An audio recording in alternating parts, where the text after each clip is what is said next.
Hey, what's up, everybody? Welcome back to season 2 of Conversations in Pop Culture, where I have with me for the fourth time, Casey Bowker. So, welcome back.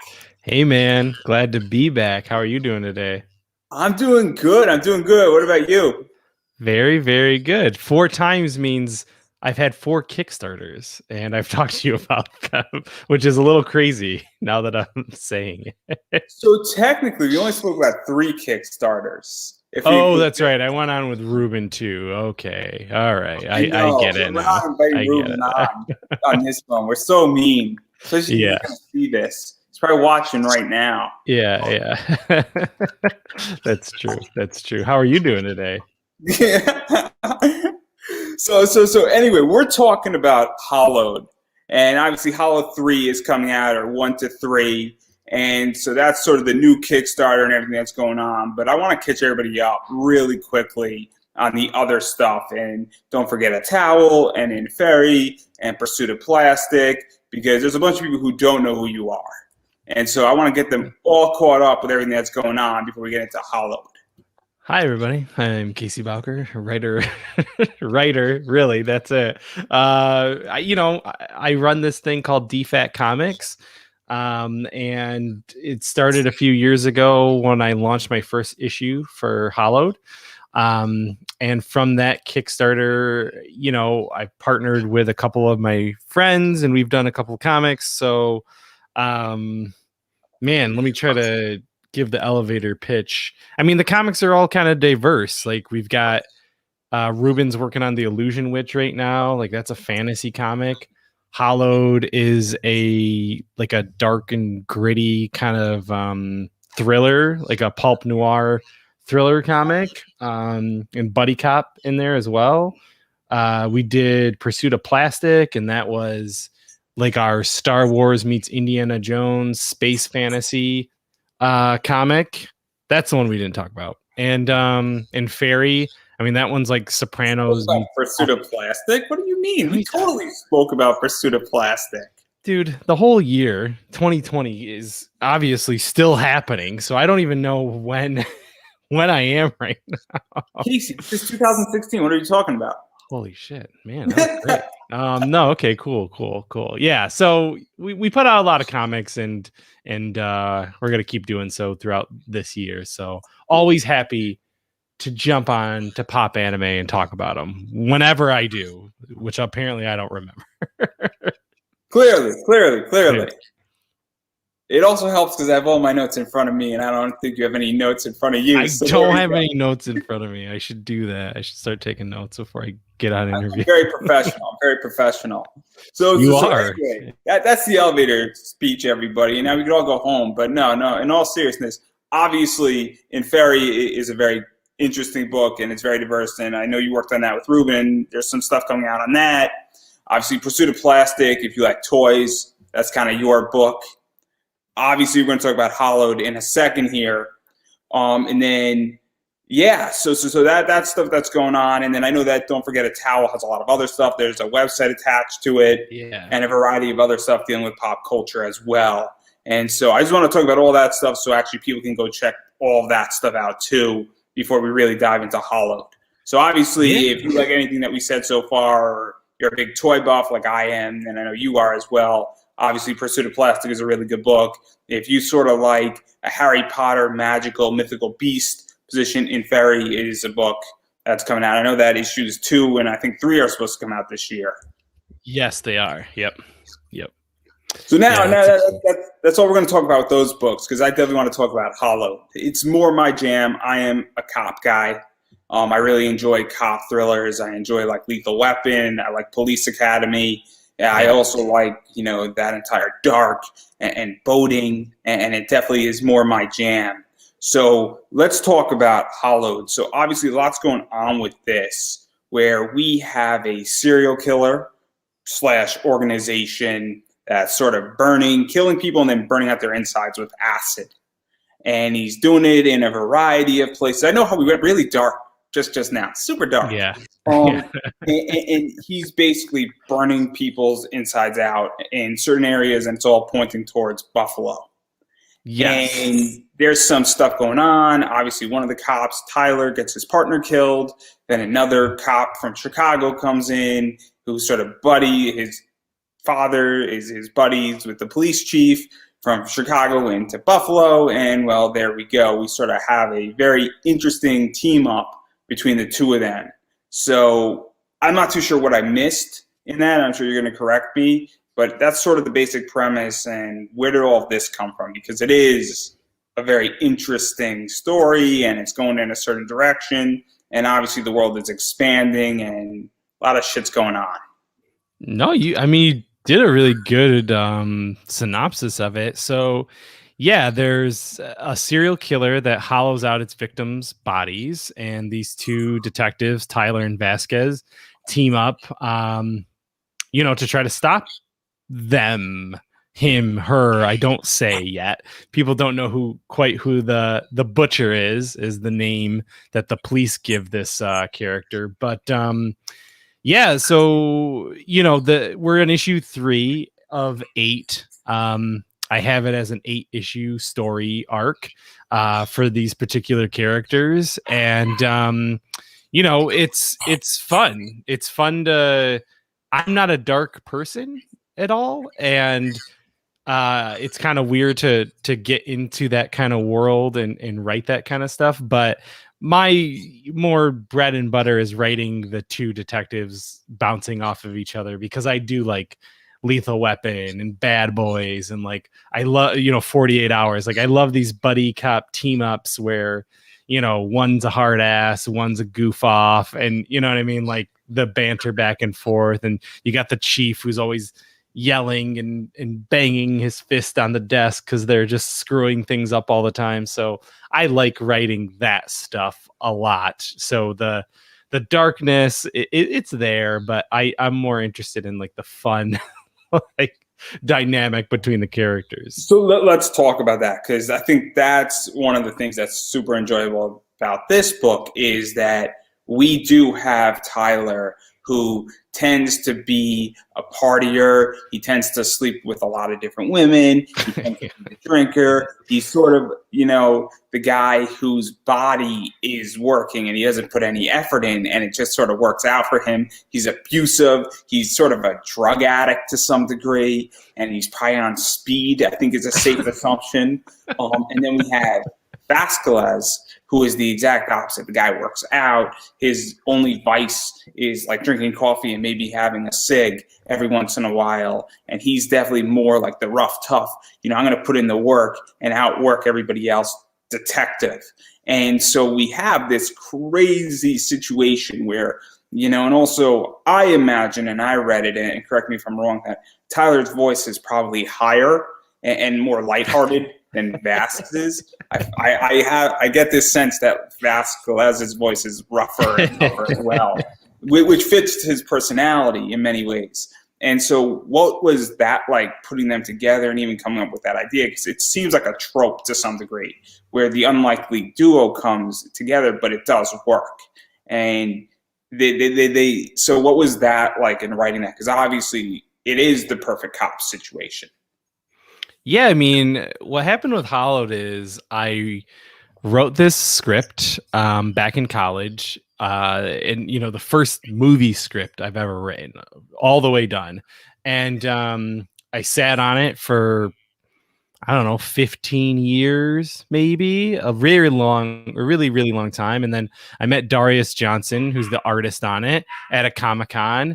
I loved his work, and I asked him straight up, I go, would you ever be interested in working on a comic book together?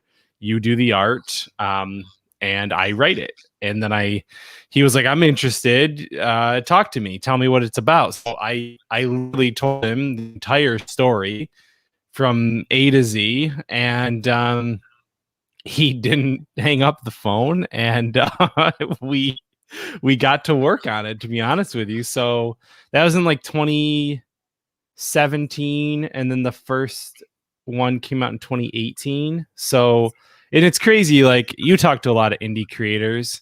Sometimes I get down on myself because we're not DC and Marvel or any of them. Like we don't put out books once a month, and most indie creators don't.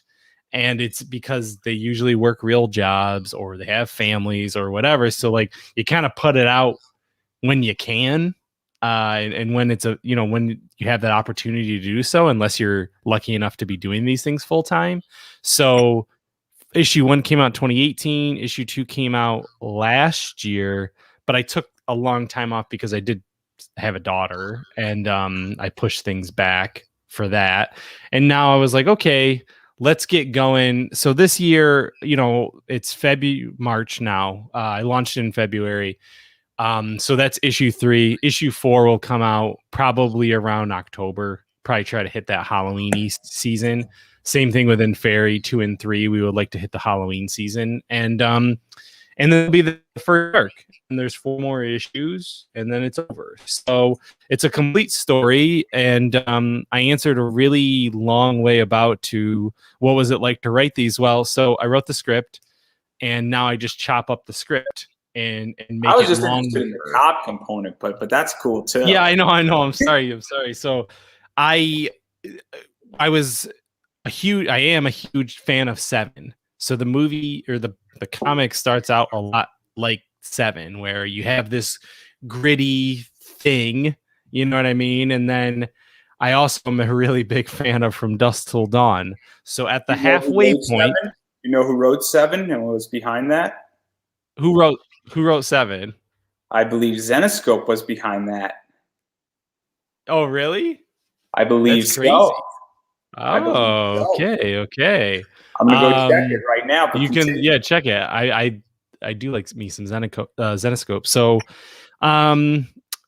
So I also like From Dusk Till Dawn quite a bit, and I like the idea of messing with an audience where they think it's gonna go one way. So in From Dusk Till Dawn, it's just a straight up gangster movie, and then all of a sudden there's vampires. So I'm not going to reveal what the twist is, but issue 4 get first look at what is happening. And I've placed Easter eggs in these first 3 issues that by issue 4, if you've been paying attention, you're gonna go, oh, okay, so this is what he's been leading to. And so I guess this has all really been like act 1, and act 2 is going to start in the next issue, and then you get that finale. So writing cops is fun.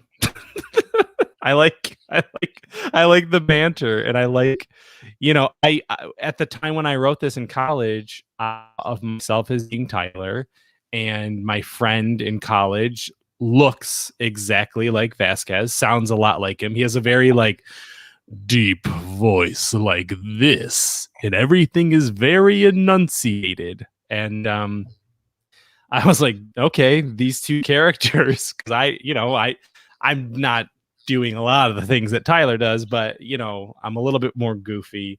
I have the shave head like he does. I mean, like, I really did just put myself in there because they say, write what you know. And so I had my friend who was in my screenwriting class with me, and I had myself, and then the other characters we just kind of I kind of fleshed up from there. So yeah, it's fun. Sorry, it took you a really long time to get to that one. But I think it works, and I think it's amazing what happens, because we have this pairing, and I think of Starsky and Hutch is the way I view Vasquez and Tyler and what's going on.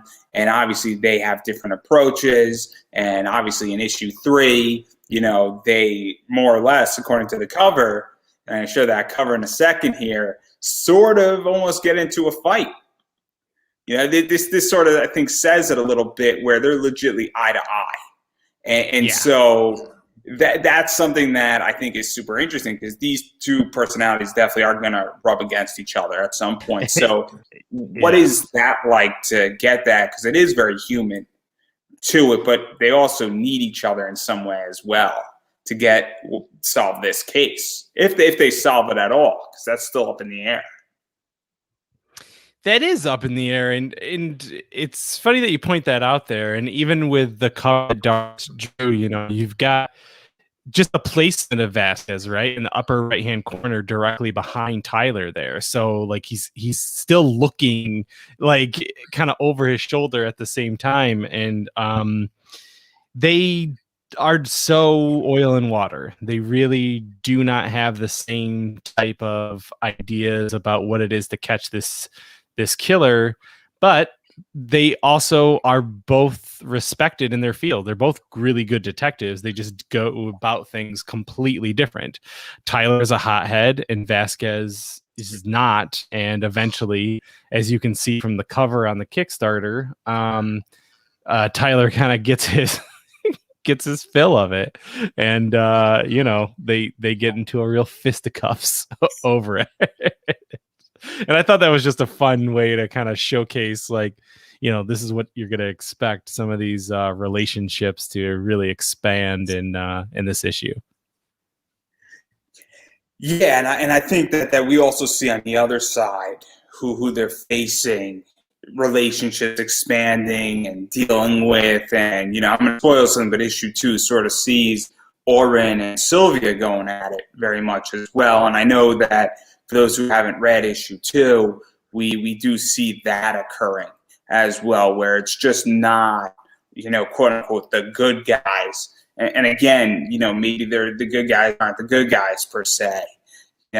We tend to view the police, and I can make the argument that, well, maybe this serial killer who's backing this serial killer, this organization, maybe they're not really the bad guys either per se. But obviously we see Oren and Sylvia having some issues as well, and we see some elements of the council coming involved. So obviously there's that also taking place. And while that doesn't exactly happen in issue 3, that happened in issue 2, and it has an effect in issue 3.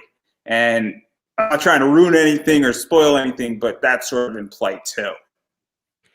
Yeah, that's one thing that I like making, if I can, dynamic villains too, almost a root for the villain sort of situation. So even though you can kind of see where, Sylvia and Oren are on the other side of it, you don't quite know what their connection is to the Butcher, but there's something not quite right with them. And how does that have to do with the two detectives who are at the crux of the story? But really, I like to see the dichotomy between the two sides, and which one do you root for? You know what I mean? Like, it's funny too that you kind of mention it, like with all the political things that have happened throughout 2020 and beyond and all that.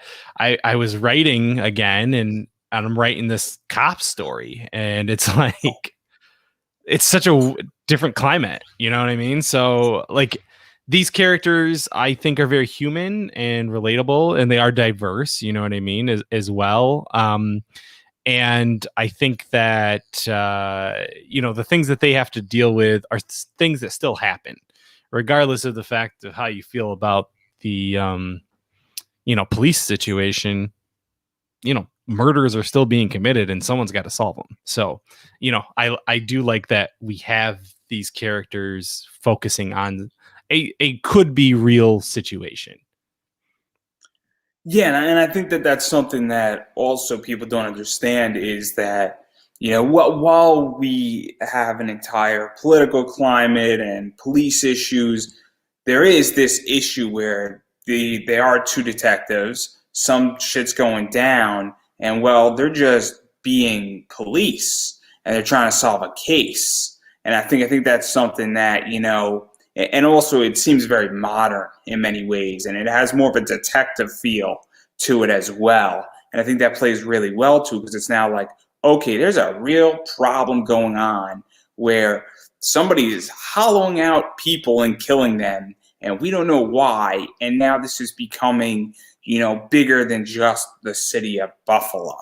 Obviously, this took place in Toronto, I think, or Ontario, took place in Illinois, Chicago. It's taken place elsewhere, and now it's like they put everything together, and, well, now the center stage is Buffalo in what looks like to be a pentagram. So, it's kind of that thing where it's like, okay, what else is really going on in this entire world? That I think, and you get the sense that these two cops are sort of, I don't want to say that humanity is going to blow up, but they are standing guard to some degree against something else really bad happening. Yeah, without giving anything away. I don't think they're going to be summoning Lucifer up. I'm not that's gonna. a safe assumption. I I'm think not it's a gonna safe assumption. say anything about that. All I'm gonna say is these two very human characters, are relatable to the reader in a way that you might not be a cop or a detective or any sort of law enforcement official at all, Everybody but knows a you can Tyler. at least Everybody knows a Vask. exactly. And I think that's what I like is that someone knows a piece of all the characters, and I like that personally. For me, I know what's good writing is if what I'm writing I would read. Like if I was, if someone were to give me this comic and say, "Hey dude, check this out." I'd read this, like that's how I kind of frame all of the comics through DFAT Comics is, would I read this personally? Okay, cool. And to even go further, because obviously this organization has now deployed the quote unquote butcher. Now, I don't know what the butcher is. I don't know if the butcher is a guy. I don't know if the butcher is a girl. I don't know if the butcher is also the hollowed, as they're calling it. And so obviously there's a lot of questions. But let's just say that I think Tyler winds up getting in over his head with possibly the butcher, and something goes down with that, and legitimately Tyler might be in a situation where Tyler can get killed. And I think it's I got the perfect scene for this. This might give an idea, not to ruin too much. You think based off of this he might get killed? It looks like something else. I think those drinks are possibly laced with something, and if she doesn't kill him, because if she's the butcher, obviously that's the guess, but obviously he's with multiple women, so if she doesn't kill him, some other girl will. So maybe the comic should be how to get away with multiple partners instead. I will think about that for the expansion set after these ones. But yeah, that's the bonus 9th issue right there. Yeah, that's it. This bar, Area 51, was hinted back in issue number 1, which is what brought Vasquez to Buffalo, as he saw a matchbook from that at one of the sites of the case. And this is a bar that it's half my dream bar, a really cool place that has like all this sweet sci-fi alien geeky stuff in it. And also there's a bar in Buffalo called the Old Pink, which is kind of one of those real grungy kind of places. But I used to go quite a regular bit when I lived in Buffalo, and Darius is also very familiar with it. So when I was asking him to draw that scene, I said, can you just make it the Old Pink and then just throw in some sci-fi stuff, whatever you want. But yeah, it's that's a fun scene with Tyler and this lady. They get some drinks and see what happens after that. And I think it speaks a lot about who Tyler is in many ways, where obviously Tyler is in the middle of an investigation. He's at a bar, he's drinking, flirting with a girl, and obviously he's still a detective. He's still approaching his job, but I think him and Vask have a different approach on how to gather information. That's part of it. But while he's gathering information, he's also like, hey, I'll pick up a girl. At the same time, while I'm here, might as well, and then I could write off the drinks as a business expense. Clearly, he's thinking very, very economically in this circumstance. But obviously, I think that scene really speaks to who Tyler is in many ways. And since you said Tyler sort of based off of you a little bit, I'm glad you're not a police officer, because clearly. just in some personality traits and some visual traits, but for the most part, you don't have to disclose which. Yeah. I like this scene a lot. I like this scene. Obviously, there's no words on this scene, and I think though that everybody gets it. And that's why I like this scene. That's why I wanted to show it, because I think you can read a bunch of this comic without much dialogue and still get it, which shows good writing. And I know it sounds super weird when I just said that. And what I just said is, wait a second, you can get what's going on without having to speak. Which really I think means that you've hit certain positions in this book really, really well. Not to mention the art is awesome and the colors are really good in this scene in particular. Yeah, he went above and beyond, Darius did, for this issue as far as the lighting goes. And he even said it himself that he really wanted to challenge himself on using some different colors too, like some purples, some greens, some blues, that it also captures Buffalo. I mean, if you're a Bills fan at all, it's blue and red all over the city of Buffalo. So, you get a lot of that tinged in there. And that's one thing where I'll say, like, we did it a little bit in issue 1. There's some Buffalo landscape stuff. Issue 2 is a little bit more on the other side of things with the bad guys. Yeah. Or this issue, we wanted to go back and really focus on, again, you don't have to be from Buffalo to get it, but if you're from Buffalo, people who read Hollowed, and it's one of the things that I miss about seeing cons and talking to people in person about it, but like, they're like, oh, I know this bar, and you know what I mean? Like, I've been to this shop, and etc. And we actually throw in we make a what's his name? Geez, the Flutie guy, Doug Flutie reference in the comic as well for those Buffalo Bills fans who read there. Yeah, and I think that's kind of nice that you throw in things into that book. I mean, obviously, I'm a big Zenescope fan, which is 7 was written by them, by the way. Nice. There we go. Super cool, right? I should know that too, because I interviewed Ralph, who worked on that book. But I digress. And if he ever hears of it, I'm sure that I'm not going to be able to buy from them anymore. Everybody. I'm going to be sending it to him too, which is going to be really funny when he sees this. But anyhow, what is that like to actually put in that effort? Because I think it is nice. And Zenescope does it really well when they do covers and things, and especially when they're at cons in certain areas of the United States where they throw in references to where they're at. So if they're in DC, they're going to do something relating to either at Lincoln or the Washington Monument, or, the White House or something to that effect, or the Supreme Court. And that's just one example. And the fact that you threw in the Buffalo stuff, I think sort of speaks really well, saying, hey, I took the time to understand this. And I think you either lived in Buffalo or went to school in Buffalo.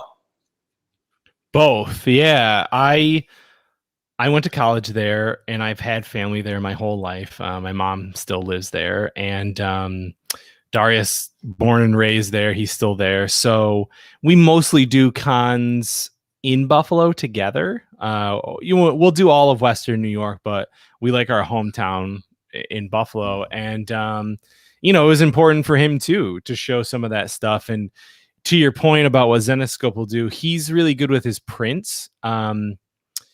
He'll do specific Buffalo, like a Sabres print or a Bills print or whatever, to appeal to, because there's a misnomer out there that like sports fans can't be comic book fans and vice versa. Whereas I have found that such bullshit. Yeah, like most people I know who are comic book fans also like sports. I won't say exactly the opposite. Like, not all sports fans are, or you know what I mean, like comic book fans, but I do find most comic book fans are sports fans. But if you're a sports fan and you see a cover of a comic book character in your favorite jersey, if Captain America is wearing a Buffalo Bills jersey, you're gonna be buying it at a Comic-Con because it's cool. So it's not that you're a fan of that in particular. It's just the fact that you're like, oh man, this awesome character is wearing it.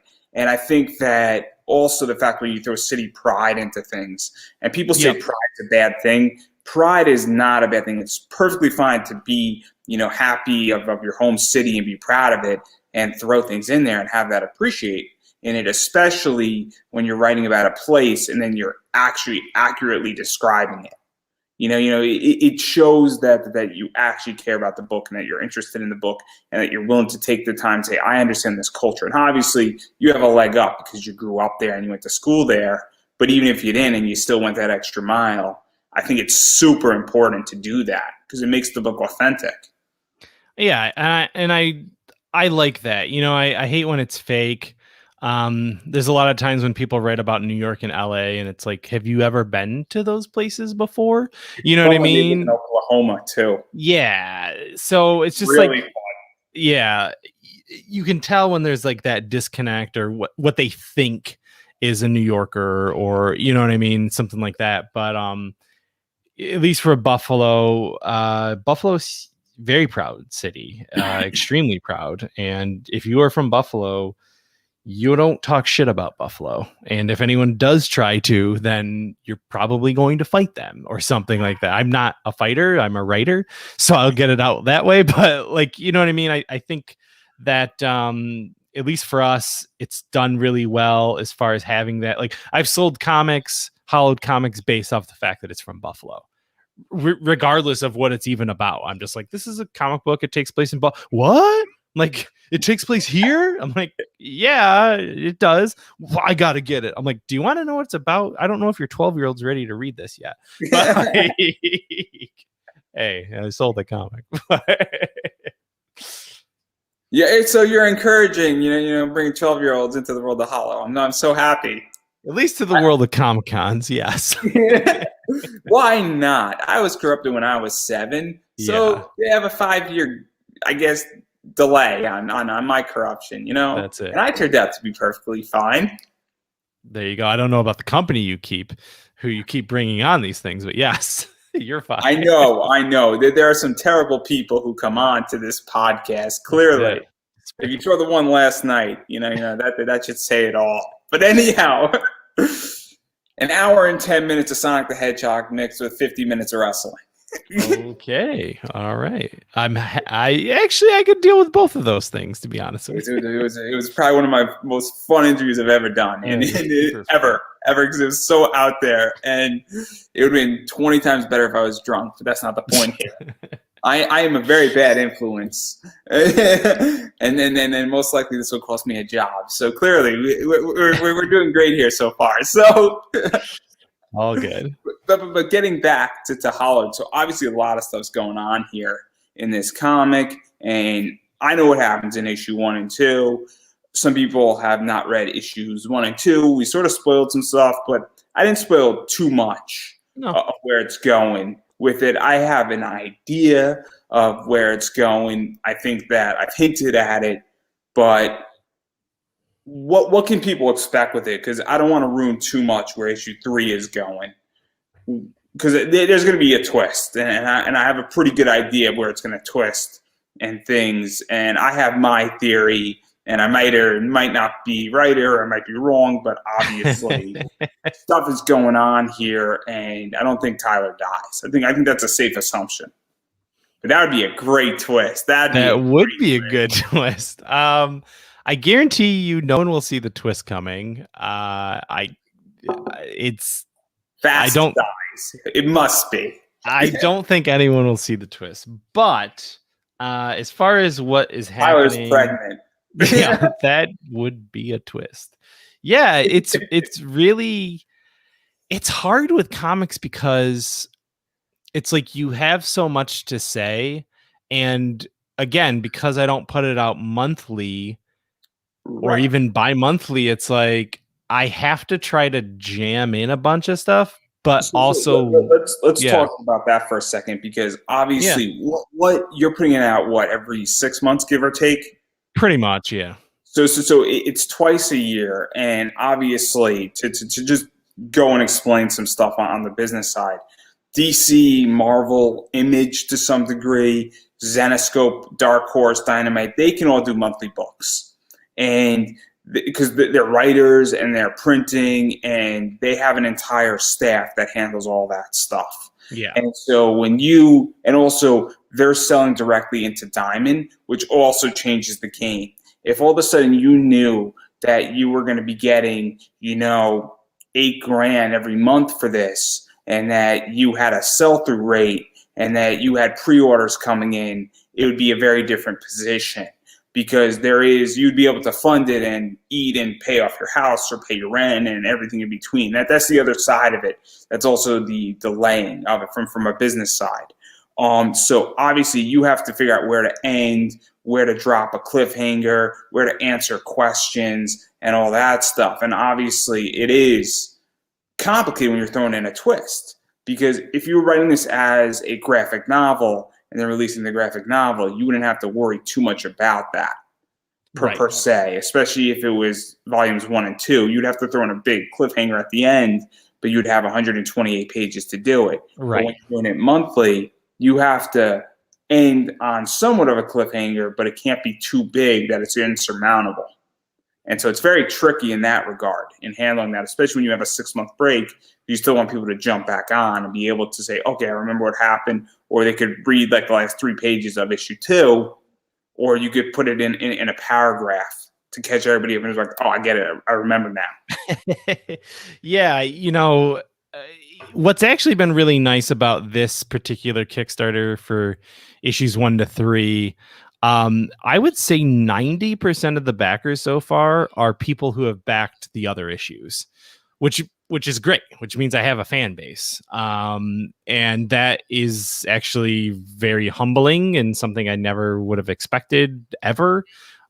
So it's kind of nice to know, like, in the feedback I'll get, what's going to happen next. Where are these characters going? So I do leave cliffhangers at the end, like the end of the first issue. I don't want to give away too much, but like something happened to Tyler, and the second issue, the detectives found something that was like, oh, you know what I mean? So like, again, like, not world shattering things, but at the same time, let's hook them enough to want to come back. And you would think, unless you're ending an arc, that's how all comics really should be. You know what I mean? Like, what happened? I don't like, it's not like a sitcom where it's like a self-contained story and then the next time it's something completely different. You like to say, let's get some trajectory. So issues 1 through 4 is one story, and then or one arc, and then 4 through 8 will finish it. So I think after issue 4 we'll do a graphic novel like quick starter, like something like just 2 weeks to get it out there for everybody who hasn't gotten it yet, and just do a small run of it. And then, at the same time be working on issues 5 through 8 after that. I have it all written, to be honest with you. My job is done. I tweak, based off of times and being current. You know what I mean? One joke that happened a year ago or 2 years ago definitely isn't funny now. Tyler can't be a complete misogynist the same way that maybe he could have been 15 years ago when I wrote this, and it wasn't a big deal. It ain't like that anymore. I'll give an example of what Tyler has to be.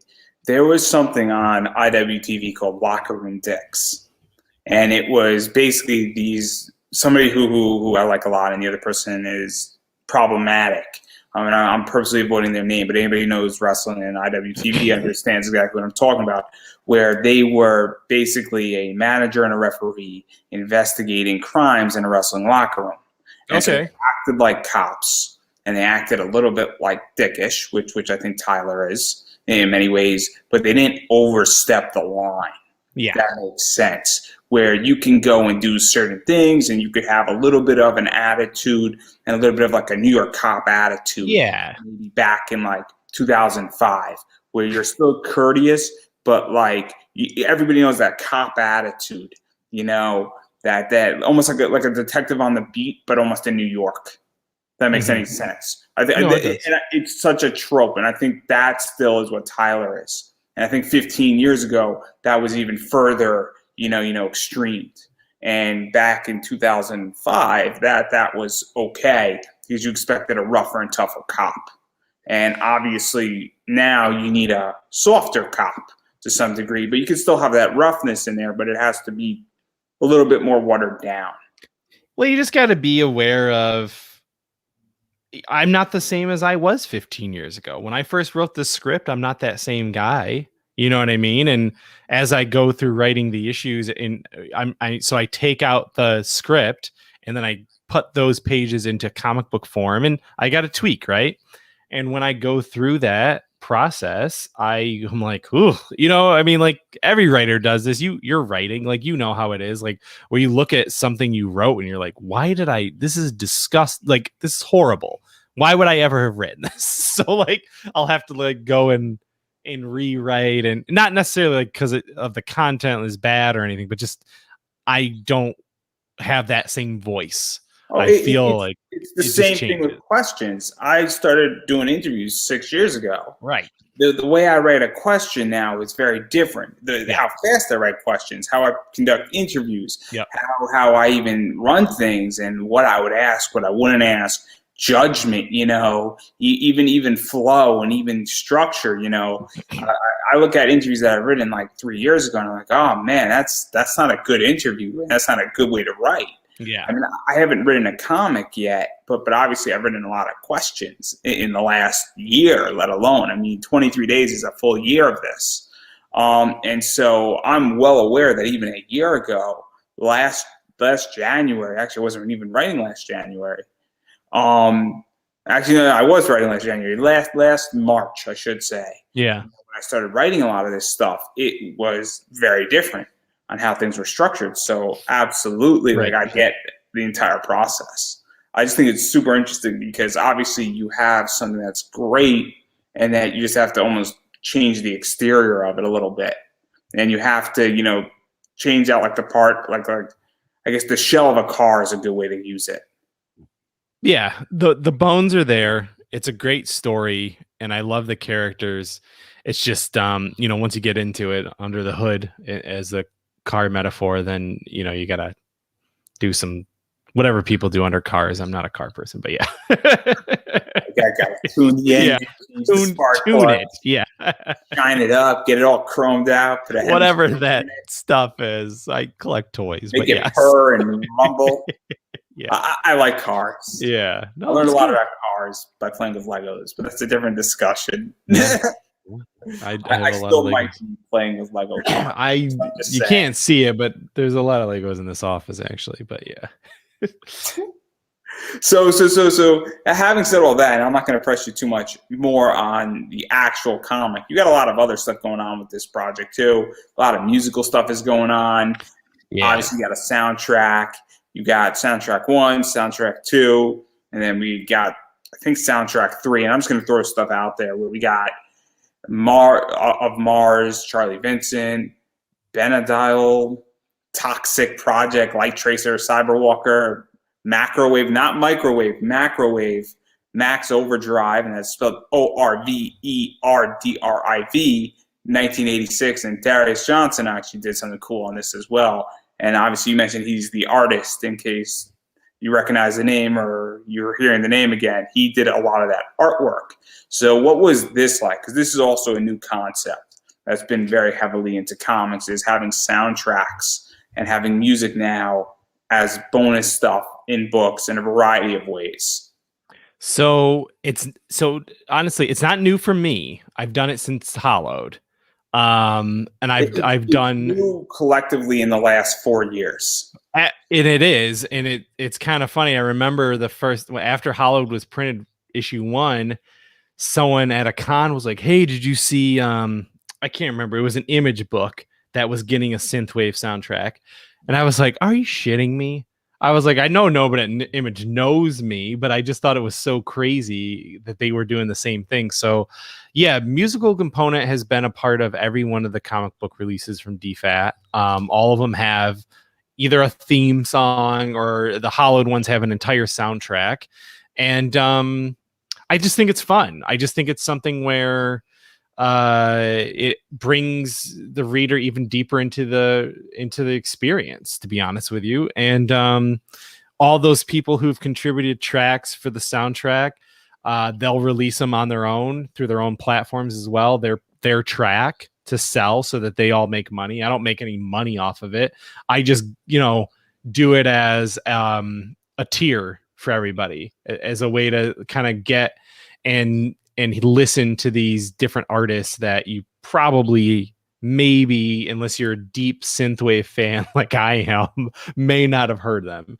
And then Darius, he produces beats a lot, and he sent me this track, and it fit the soundtrack, or the comic, sorry. And if you go to the Kickstarter page, it actually, the video that's on there, I use his music. So really hot track, really cool that it even fits with all the other music that's involved as well. And yeah, so one of the tiers, you can get all 3 soundtracks for the comics, which I thought was pretty cool. Yeah, I think it's great. I like when Kickstarters do this. I think it's a nice touch on it as well when you have music in it. I like the concept that I interviewed somebody, I think last April, early on in April, and they actually put QR codes in it. And their comic was all about that. And the QR codes were actually tuned into it. I've seen, VR now being used in comics, and that's a cool concept in of itself. And that's super interesting, especially when you have animated components. I've had tiers, and those people have had tiers now with VR actually being done in it, and things that were not necessarily able to be put into the comic can now be VR'd. So obviously I love the concept. That's cool. Of having all that stuff in there because it goes beyond comics. And speaking about a lot of that stuff, though, is that obviously I want to get into rewards. So a lot of digital stuff. So obviously we got the digital for issue 3, we got a digital pack, everything DFAT digital, we got physical copy of issue 3, we got soundtrack is another one that we already mentioned, physical copies, all 3, I think, comics you can pick up as well, obviously a shirt, bunch of physical copies of everything else that you guys have done, and I know is Summer Rubin stuff is in there, like Conferi and some other stuff as well. So obviously that's in there, and Pursuit of Plastic is the other one. And then hoodie, crew neck, some original art I think is still available. Obviously you could hang out with you on a Zoom meeting. You could do that, yeah. It's awesome. It's a little bit more intimate than this. Obviously custom artwork is another one. And also one of the cool things is having a speaking character in issue 4. And I think that's a cool one. And that's like a new one that I like in there, where now you're just not a character that's going to get killed off. You're going to actually Yes. So that's kind of cool. So what is all this like? And I know that I want to promote it. Hopefully people can figure out which ones they want out of this. And obviously there's a lot of choice that can be granted between a low digital tier and all the way up to some very custom high positions for what people want to enjoy, and for people who love this comic or love DFAT and they want to be a part of it. So there's a whole skew of things that people can buy. Yeah, absolutely. It's, variety, man. You just want to give something for everybody. I think you can get the book for just a few bucks. If that's all you can afford as well. Kickstarter started this thing. It was in beta the last time I launched a Kickstarter, so now it's live, which is add-ons. Backer kit, yeah. And the ability to like mix and match, because what happened is like I'd get somebody who was like, oh, I really want this shirt, but I don't need the other things in that tier. And I would have to go, okay, after the campaign, I'll customize it for you. And now you can pick those options right from Kickstarter, which is awesome. That was a huge difference in this Kickstarter. And one of the things that I've seen, and I just backed the Kickstarter, where there were only backer kit exclusives. Yeah, there's that. Yeah, a lot of people are going over to the backer kit route, and apparently it's working pretty well for everybody. So, we got in partnership with a online store, actually someone local to me in Rochester, New York. So they gave us some more. Usually it's just a t-shirt, but they're like, hey, we can do sweaters, we can do hoodies, like you can do some other stuff too. So that was why I offered those, which I thought was fun. You can buy pint glasses. I think that's an add-on. There's some posters that are add-on, stickers, stuff like that. So yeah, and then the Zoom one, I actually saw that on someone else's, and the reason why I offered it is because I'm not trying to be pretentious, but I get asked a lot, like, how do you write? And how do you do a Kickstarter? And how did you get into this? And I'm like, let's do it, let's try it out sometime, like, you know what I mean? So that is a tier, because there are a lot of writers out there, and there's a lot of people who, even if they've created something, have no idea how to navigate Kickstarter. And I've done a bunch of these under my belt at this point. So yeah, there's that tier that's just, you could talk with me. I'm sure you could talk with Ruben as well, and some of the other people who do comics here at DFAT Comics. Like, we got illustrators, we've got letters, we got writers, we've got music people. We can talk about all that kind of stuff, whatever you're into. So that's why I offered that tier. I thought it was different. Yeah, and I think it's very helpful as well, where I think that sometimes, people got 30 questions, and it's not that they need help necessarily writing something or an artist. They just say, hey, look, how do I figure out how to do this? And maybe they've tried a Kickstarter class, and there's a few of them out there. And look, maybe it didn't work. I've taken a bunch of self-help classes, and some of them are very effective, and some of them aren't.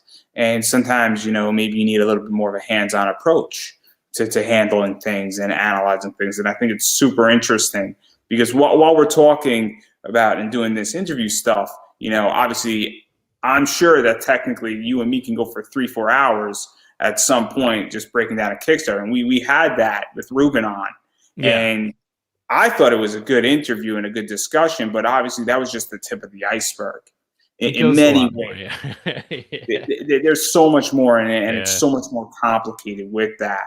And so I think it's really good to offer that, and other people have done that too. And again, you might go with somebody else and they might not even jive with you and gel with you, because different people have different ways they react to people. And so that's something to keep in mind as well, that obviously if you're a writer out there and I'm selling it for you and you are in this circumstance and you'd like to say, hey, Casey sounds pretty chilled out and pretty knowledgeable, and you like what you're hearing so far, and you sort of get the sense that you can work and you need that help. Obviously, I interview a lot of creators. One of the things that you might, and if a bunch of them are offering, you might want to figure out who is your best bet to help you. And obviously Casey might be perfect for you, and you might not be perfect for somebody else. Yeah, I'm really sorry I haven't mentioned this a while ago. I totally forgot until you just said it, but someone watched an interview with Ruben and I and said, hey, it's really cool to see you guys talking about working together. I've never been able to find that. And he is an artist. So him and I actually have a comic book coming out later on this year, but I met him through your interview because he saw the interview and said, hey, you seem like somebody that I could work with. And yeah, so I'm sorry, I've never said this before. I just thought about it because I was like, how did I ever start talking? He's from Buffalo. So he knows a lot of the same people I know, but he saw the interview and that's how he got in touch with me. So the comic book, I can't say much about it because I can't, but when it comes time, I'll definitely come on with him. I'll make him come on. He's an artist, and they, sometimes they don't like to talk. Artists can be very shy. They can be very introverted. Yeah. Writers tend to be extroverted. Yeah. More than not. Yeah. So that's kind of funny though. That just makes me laugh. No, he's a good guy. And the comic that we're working on, dude, is super fun. I really, really excited about it. So anyway, go back, Hollow, everyone who's watching that. So speaking about that, obviously there's a bunch of rewards, and obviously, there's also a help tier, as I like to call it. And I think that's what it is. Or if you just say, hey, I got this idea and I just want to spitball, that's also an idea. It's a pretty open tier as far as what you want to discuss. If you just want to hang out and do nothing, that's cool too. But enough about that, because I do want to pick your brain on COVID a little bit and where you think everything is going. And I know I asked this question 4 times at this point. This is the 4th time I'm asking, but obviously a lot of developments have happened. And no matter where you stand on it, San Diego Comic-Con just got canceled. Yeah. So that's a red flag. I think that's an indicator. So where do you feel with all that stuff? Because that kind of says it all to me, that 2021 is going to be much like last year. And I'm pessimistic, and I was betting that it was going to be canceled. And since I'm pessimistic, I'm always right eventually. Obviously, I'm curious, though, because you're on the inside more than I am. There's been a few toy shows, mostly in Florida, like where they don't care, where it's the Wild West. There has been some smaller cons. New York City Comic Con and San Diego Comic Con are the two biggest cons, period, for pop culture. And Emerald City is going on right now, technically. Right. So that's the third. Yeah, Emerald's there. You got C2E2 and stuff, and some others. But I think it's for the big ones, it ain't gonna look the same, period, forever. Because even if you get vaccinated, you're gonna worry about the person next to you who may not be vaccinated. To go and have somebody breathe down their neck. So it's that's the thing. It's too many people. It's too close. And I'll be honest with you, though, I am more than happy. Yeah, I'm more than happy to sit in a booth behind, a 5 foot space of people, and I'll wear my mask, and you can wear your mask, and we can talk about my comic, and I'm totally okay with that. In the summertime, that's a possibility for me as a creator. As a attendee, I really don't know. And that's just me being personal. Everyone has their own ideas about what they want to do. I'm a panelist, and I don't get paid. Mm-hmm. So first and foremost, I want to get paid now more than ever. No shit. Now I'm at risk. I don't care if everybody's vaccinated. I am at risk. That is just a fact. No matter how good this vaccination is, I have no faith in it. That's not a political statement. It's legitly, I am at risk. I deserve to be paid at this point, because even if I am standing up lecturing for an hour or 2 hours, I'm still at risk, and cons are not going to assume liability. So you're going to have to pay me. Otherwise, I'm not coming as a panelist for the next 3 years, more or less, maybe 2. If I really want to go to a con, but I'm going to a hell of a lot less, and especially if I'm not getting paid. Because guess what? Even though I'm 10 feet away from everybody, I still got to walk through the con. Still got to deal with everybody. Air is not circulated well indoors, in case anybody didn't realize. So there you go. That's my take on it, is that, and I agree. I don't think it's going to be the same. I think it is going to be a clusterfuck for the next 5 years, to put it politely.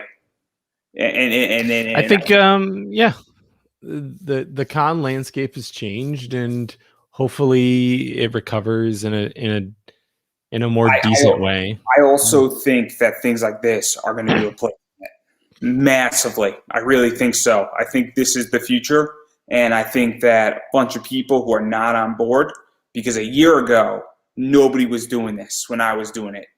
Till about June, nobody was doing this. And then in July, when San Diego was canceled and the optimism left, everybody started doing stuff like this. And so obviously that has been, I think, one of the major changes. That's just my opinion on that. Yeah, I agree. Yeah, Wizard World was one of the successful ones to do it. Some other ones failed miserably, actually. So yeah, it's we'll see how it goes, but for now, the Wizard World isn't doing great at it right now. Yeah. And they're barely doing it well. But having said all that, I know you got a hard deadline, and I do want to give you an opportunity to promote yourself, because I know that obviously, where can people find Hollow Issues 1 through 3 on Kickstarter? Yeah. Where can people follow you on social media? Because that's ultra important. Where can people check out Don't Forget a Towel and everything you're doing there?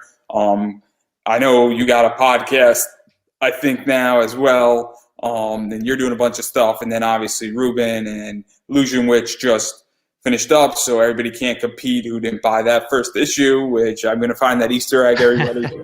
It's on, and you're going to be sending me a lot of cool stuff. I'm letting you know right now. That Easter egg was my idea, too. I don't know if he told you about that, but that was my idea. I don't know if he told it. He might have claimed credit for it, because that's sure he did. He is. I'm going to send this to him. That's just the type of person he is. I'm going to find it. I'm going to be competitive. I told Mike Tanner that it's on. Oh and yeah, yeah. I've officially challenged a bunch of people, and it is on. You know, and I don't care. I will win at all costs. If that means I have to burn something down, I will do so. Oh man, all right. I'll tell Ruben then. I Yeah, expect a box in my mail. that's sweet. So Hollowed issues 1 through 3 are on Kickstarter right now. You can search Hollowed. It's the only thing that comes up, actually, or my name, Casey Bowker. You can find the comic book stuff related since the last time we talked. I got dfatcomics.com. So that's where all the comic book stuff is.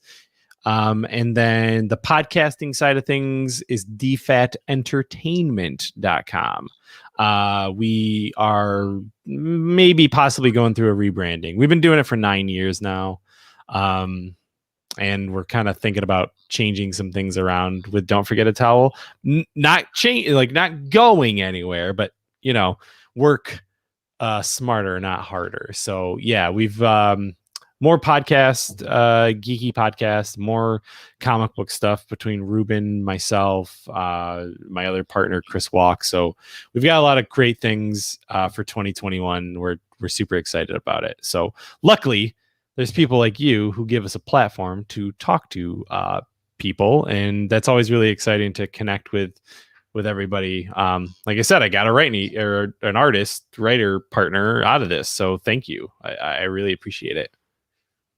Yeah, no worries, no worries. I'm happy to do it. Obviously, last year, 2020 was an expansion for me. Yeah. And obviously, I'm just confused where we're at with that. And then probably in the next year, there's going to be another expansion coming, but not exactly sure where that's going, or it might be a whole new direction. But having said all that, obviously, I want people to go check out Hollowed issues 1 through 3. I want people to check out DFAT Comics and everything pertaining to that as well. And I've been saying it for the last year now, almost.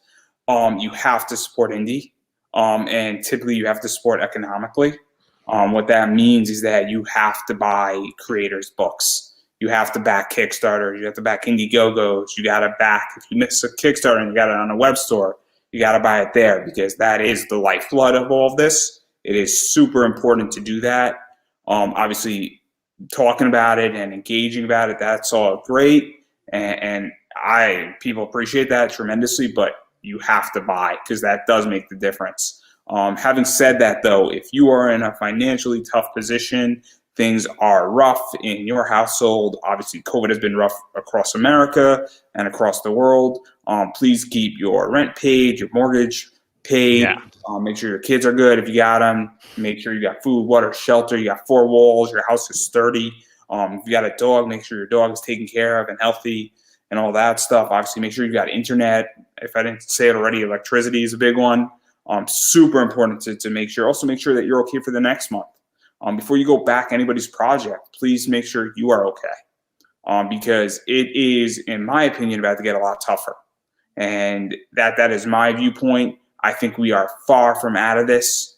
And we as I stated before, San Diego Comic-Con is canceled, and I think it is about to get a bit rougher before it gets a lot better. And I think we're heading in the right direction. I like to believe it, but again, please take care of yourself. But if you're in that circumstance, you have to support on social media. That is the key, because that does go a long way. Sharing things, super helpful. Obviously, I don't know exactly how that writer found you through me, whether it was shared in a comic website or a comic group or something like that. But obviously, maybe they were already following Pop Anime Comics. I don't know, and I'm sure that's an interesting story in 4 or 5 months. We're going to have that conversation. Yes, absolutely. Yep. But again, maybe somebody shared it, and that's how it all worked. And so this is a perfect example of that. So please share, please follow. You're on Twitter. You just follow me on Twitter. I know you're on Facebook. I know. Yeah. Taking a guess, you're probably on Instagram too, because that's where it is. I am. It's like too much. Yeah. But it's somewhere. So that's my point. And having said all that, and I've been speaking way too much, I'm going to give you the final word. No, like I said, thank you so much for having me on. Anyone who does support the comic, even if it's a share, if it's financial, awesome. If it's a share, super awesome as well. Anything that you guys can do helps these indie creators like myself get the word out there, and we can keep doing these things. So really appreciate you, Andrew, for having me on again, man. Oh, it's a pleasure. We're going to do this a 5th time eventually. I don't know, though. I'm going to have to make shirts for you and Ruben at some point. A 5-timers club. 5-timers club, and joining The Rock and Tom Hanks on SNL. There we go. Sweet, man. Thanks a lot.